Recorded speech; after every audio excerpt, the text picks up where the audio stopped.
Hey, what's going on YouTube? This is your boy Jamarty4 here once again, and we are going to be watching more of this horror story nonsense and shenanery. This is going to be two true honeymoon horror stories. So let's go ahead and tune in to see how these people's romantic getaway turn into horrific, well, tales of BS. Let's see where it goes. Our honeymoon in Vegas was supposed to be a celebration of our quirks, a toast to our mutual love for the macabre and gothic. When we found a horror-themed suite in an offbeat Vegas hotel, it seemed like destiny. The room was draped in velvet, walls lined with vintage horror movie posters, and eerie, lifelike statues that could make you jump if caught by the corner of your eye. Mark and I, both ardent horror enthusiasts from Boston, were thrilled. It's like stepping into another world. I told him. The first sign that something was off came when we met the hotel clerk during... Okay. First of all, I'm not going to the horror-themed hotel just because it could be a potential feeding ground for nonsense, what I'm sure is about to happen in this. Secondly, the clerk. I know this is a horror-themed hotel and we want things to have like the aesthetic and the look and all of that. Sometimes them looks like that'd be a little too real for me. They look a little too on the nose, and I'm already distrustful of a creepy person with a wide ass smile like that. And even if I know this is like a themed hotel, I'm just like, I'm gonna always still keep my distance. Keep my distance. check-in. He was a gaunt figure, his skin sallow and eyes a bit too bright. That shit is horrifying. That is what nightmares are made of.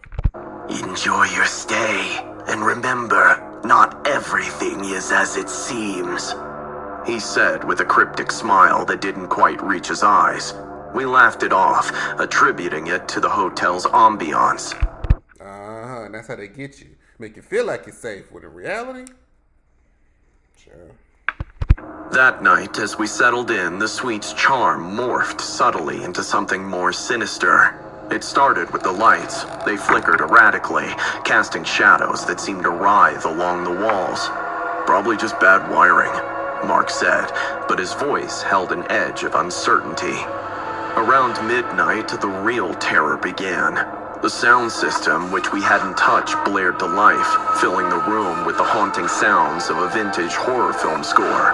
Mark went to turn it off, but the system was unresponsive. Then, the figures around the room seemed to shift slightly, as if coming to life. We chuckled nervously, trying to shake off the unease. But then we heard the first real scare. A loud, deliberate bang on the door.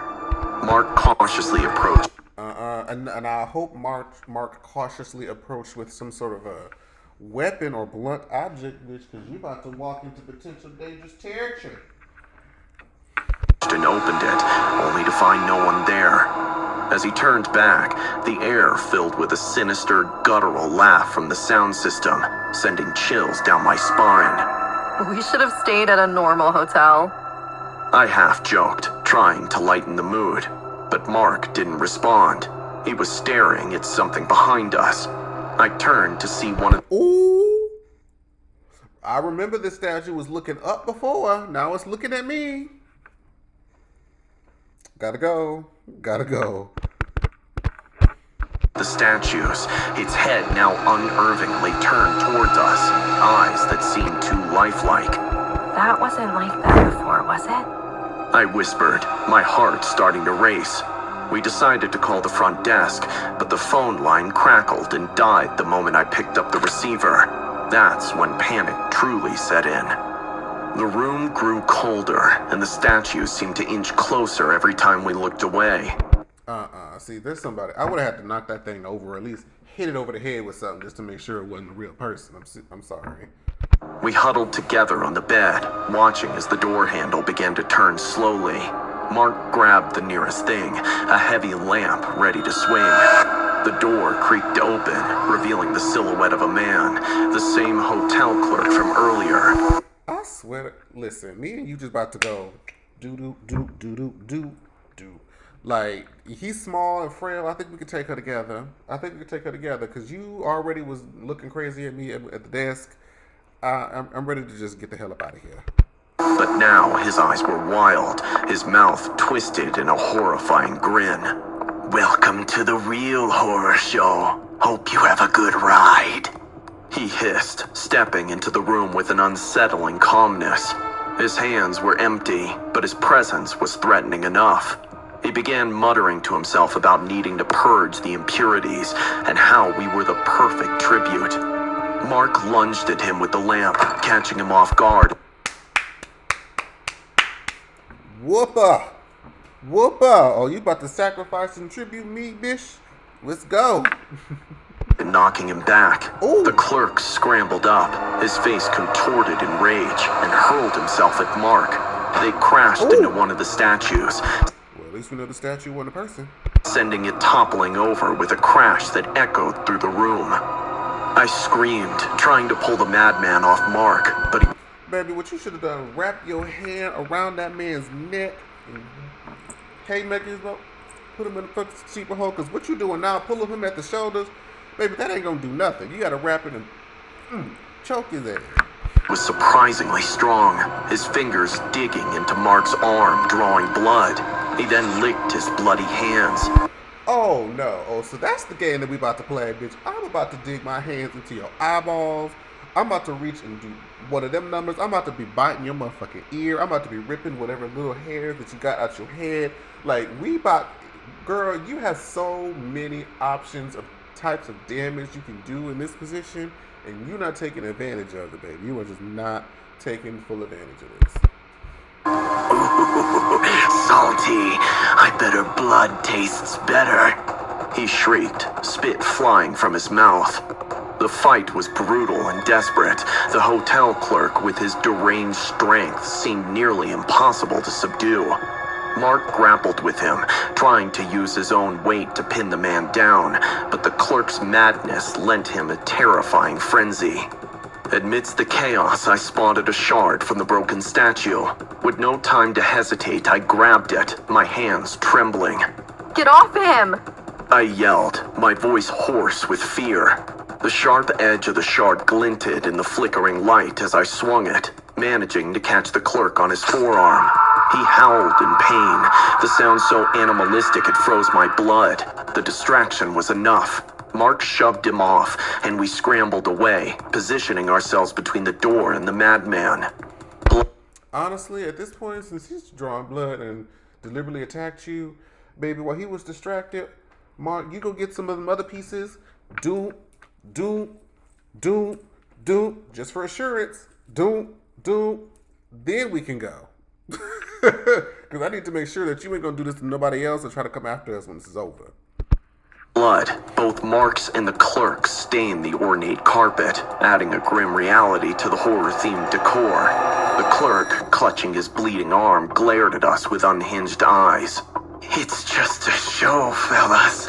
It's so unusual to have such gorgeous couples like yourself grace this little abode which I built, an ode to the macabre. How do you like this, sweet? Oh, wait, you haven't seen my collection yet. Fingernails. When you die, your skin shrinks, so your hair and nails keep growing, love.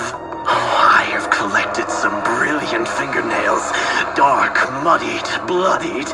Come on, love. Come with me. Let me show you my precious collection." Oh. He doing a lot of breath and breathing hard into your face and talking like this. Ain't nobody finna see your collection, boo. "Walk with me," he screamed, his voice echoing unnervingly around the room. His demeanor shifted then, as if he were listening to some unseen advisor. His next words were chillingly calm. "Oh, babe, don't worry. You'll become a part of the collection, too." We're leaving and we're calling the police. I declared, my voice steadier than I felt. I had to bluff, as our phones were dead, and the room seemed designed to be a trap. Mark nodded, moving slowly to the door, never taking his eyes off the clerk. "Come near us again, and I swear I'll finish this," he growled, the threat clear in his tone. The clerk seemed to consider this. Then, with a disturbing smile, he backed away, disappearing into the shadows of the hallway as if he could. Now, see, what you need to do, since there's two of y'all, you keep your eye on him. I need to keep our eye on where the hell we bagging up at. Because how do I know we're not bagging up into the arms of some other crazy mofo? Melt into the darkness itself. We didn't wait to see if he would return. Grabbing our essentials, we bolted from the room, not stopping to look back until we reached the lobby. Breathless and disheveled, we burst into the brightly lit front desk area, startling the night manager. Our story tumbled out incoherently, but the sight of our injuries and our genuine terror convinced him to call the police immediately. Officers arrived within minutes, their presence a stark relief against the night's horrors.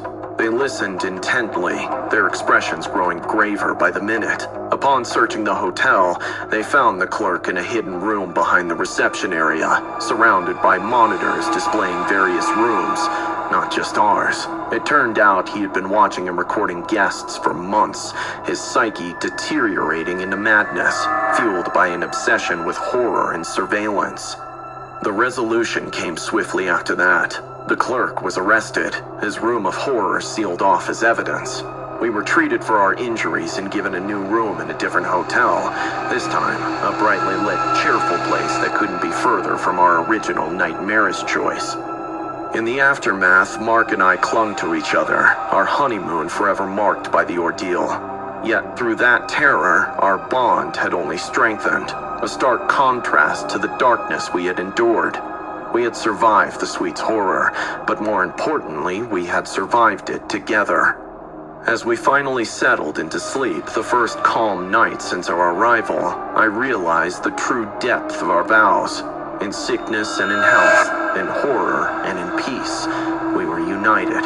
And nothing, no psycho, no horror-themed nightmare, could ever change that. Girl, how old are you and your man, honey? It was supposed to be our paradise, a secluded villa on the shores of Kauai, the kind of place you see in a glossy travel magazine. My husband, Ben, had found this gem tucked away from the usual tourist spots, promising privacy and romance under the Hawaiian stars. That first evening, as the sun dipped into the ocean, painting the sky with streaks of orange and pink, I remember feeling like the luckiest woman in the world. But then it began, our nightmare. Subtly at first, an art so perfected by our tormentor that at first we mistook his signals for mere coincidences. It started with a rustling outside our bedroom window, a whisper of movement that vanished when I pulled back the curtain. Ben joked. It was probably just a curious gecko, but my feminine sense told me that something was off. We found the first gift the following morning, right on our doorstep. A seashell, but not the kind one picks up as a souvenir. It was jagged, broken, stained with something dark that I hoped was mud, but deep down I knew it was dried blood. Ben tried to laugh it off, to ease the tension that clung to the morning air. Yeah, there's no way to laugh off just like a random shell with dried blood on it. That's not really, that is something you can just play with, but okay, girl. But his smile didn't quite reach his eyes. The seclusion of the spot meant that the staff was scarce as well. There was a storm, which was predicted, so they said there would be disturbances. We did want to be alone on our honeymoon after all, so we didn't mind either. That night, the real terror took form. We were awakened by the sound of tapping on the glass. Standing at our window was a figure, masked with an ancient-looking tiki mask. Oh, bitch. Oh, girl, absolutely not. That would be terrifying. Are you kidding me? Its eyes hollow, its expression frozen in a grotesque grin.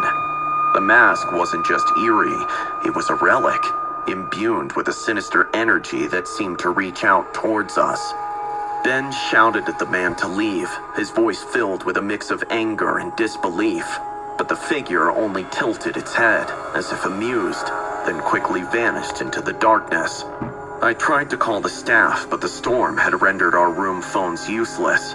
The seclusion also meant that there was no signal, so we were unable to use our mobiles either. I see, that's why I'm just not a fan of like traveling and going to these destinations that are so desolate and out there that there's just no signal. Like just something about that just uneases me. This is like I know there's like all inclusive resorts where you can contact, get whatever you're supposed to get through their telephone system or whatever, but just something about just having my own phone and being able to call whoever I need to call and that being taken away from me just makes me feel uneasy. And I'm just like, girl, what do you do in case of emergencies? Like, what's the protocol? It's just like, girl, I don't like it. We were cut off, isolated, and I could feel panic threading through my veins like ice. And then it grew worse, more personal. We found photographs of us sleeping, laid out on the living room table. Each picture was marked with a red X, and on the back, scribbled in shaky handwriting, were the words, "Too much happiness, must correct." How did he break in?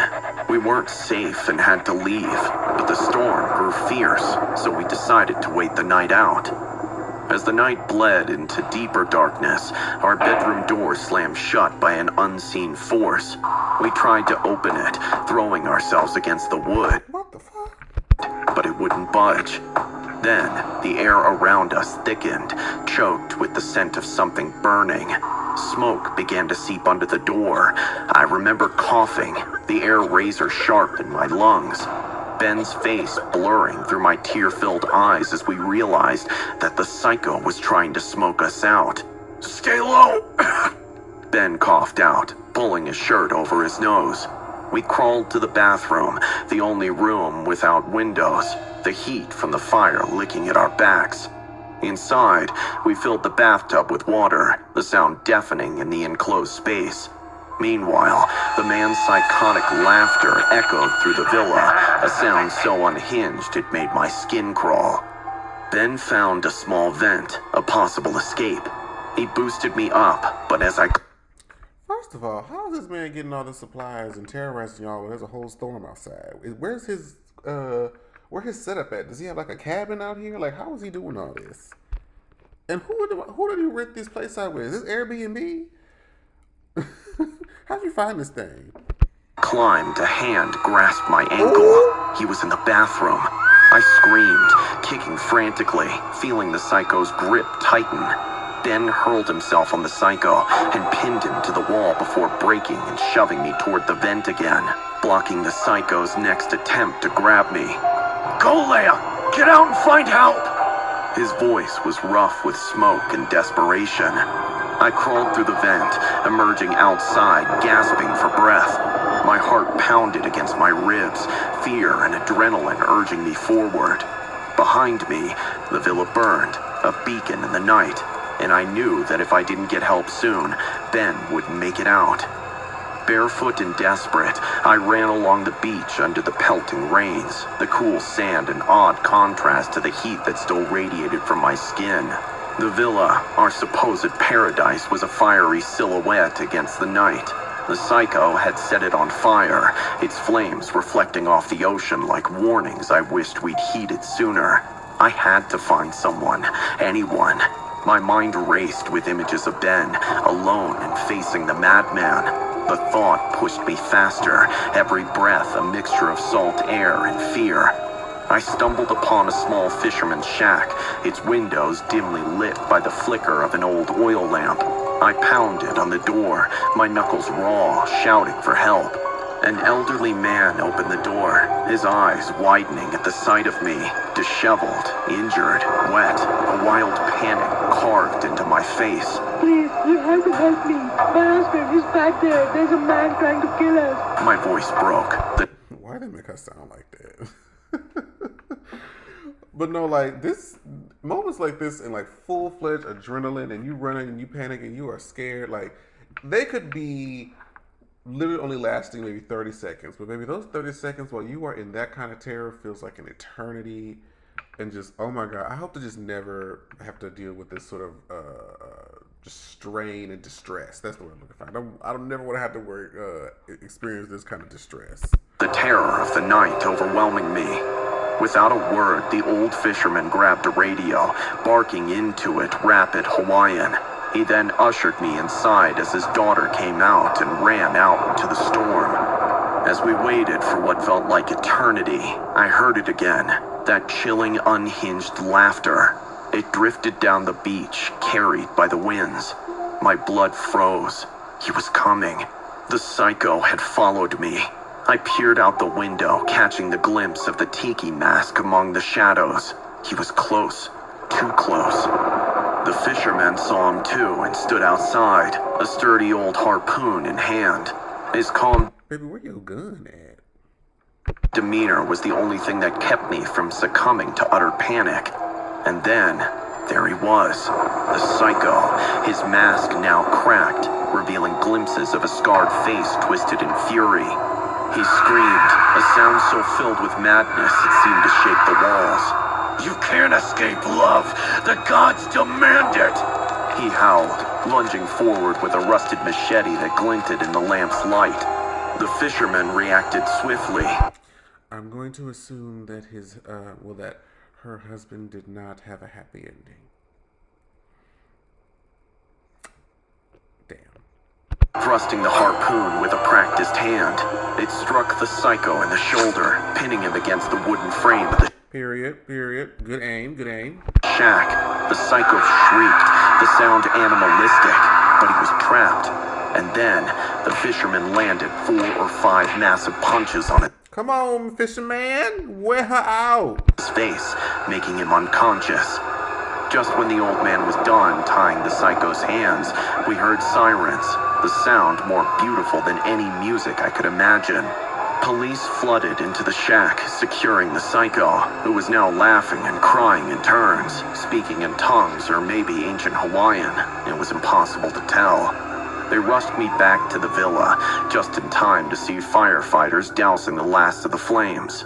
I found Ben outside, supported by paramedics, his face soot-streaked and a broken arm, but Baby, I thought you was toast.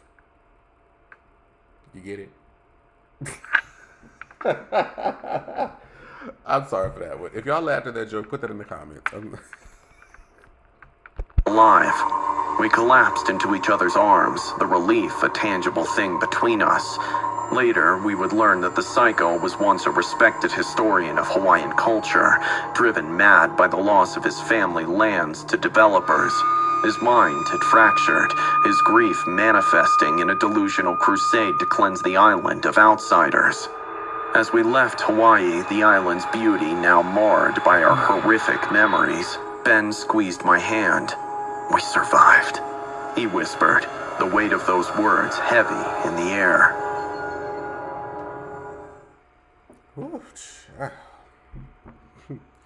Well, that was the video, y'all. Make sure y'all. Ooh, Lord. Hold on. We not doing. Hold on. We might do that one next. But thank y'all so much for watching. Make sure y'all leave your little comments down below so we can talk about things. And yeah, I'll see you guys next time.